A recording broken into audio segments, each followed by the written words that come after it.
This exclusive waterway segment is powered by Boat Blurb.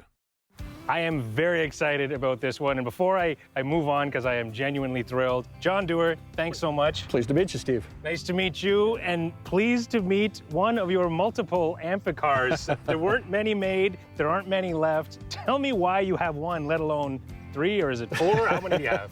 Well, I have 3 that actually float. A couple more carcasses that are parts. This is the blue. This is the original? Original blue, original yellow interior, original seats, flooring, everything.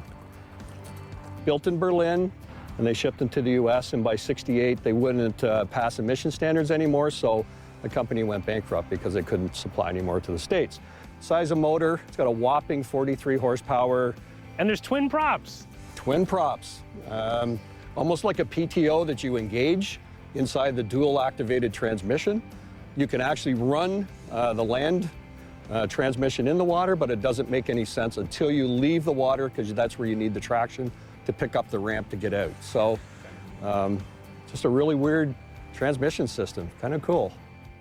I guess it can't take huge waves, right? So we're not crossing Lake Ontario today. We'll stick in this section of the Trent-Severn.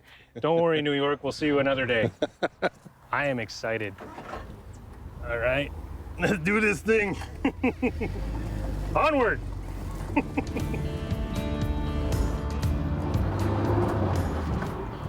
So how often do you take this out? Well, I like to take it out about 3 times a year, roughly. One of the biggest days is Canada Day. We go out towards Lakefield area, and then we have fun just taking people for rides and putting around, and just taking some pictures, having some fun. 43 horsepower. Listen to that baby purr. It's a powerhouse. You know when I said let's drive to the lift lock, I meant like... Oh, you want to go in? Yeah. You actually want to take the car in the water? It's an Amphicar. I've seen the car part.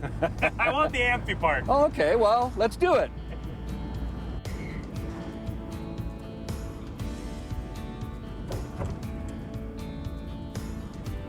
I don't have the words to describe how excited I am for this part. Well, it feels like you're going to continue to go straight down into the water, and all of a sudden, it pops up.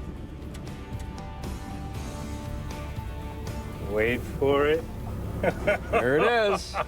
We're in. We are in.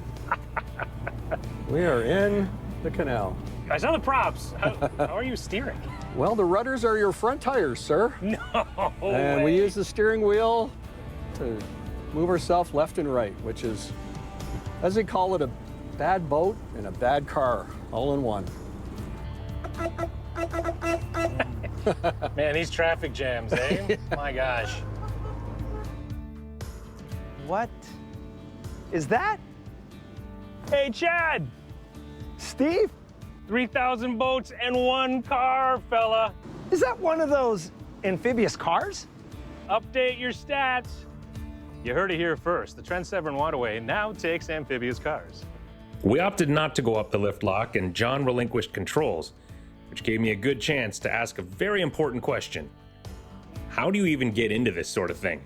35 years ago, I went into the Toronto International Boat Show, and the Trent-Severn Antique Classic Boat Club was the first display as you come in the door.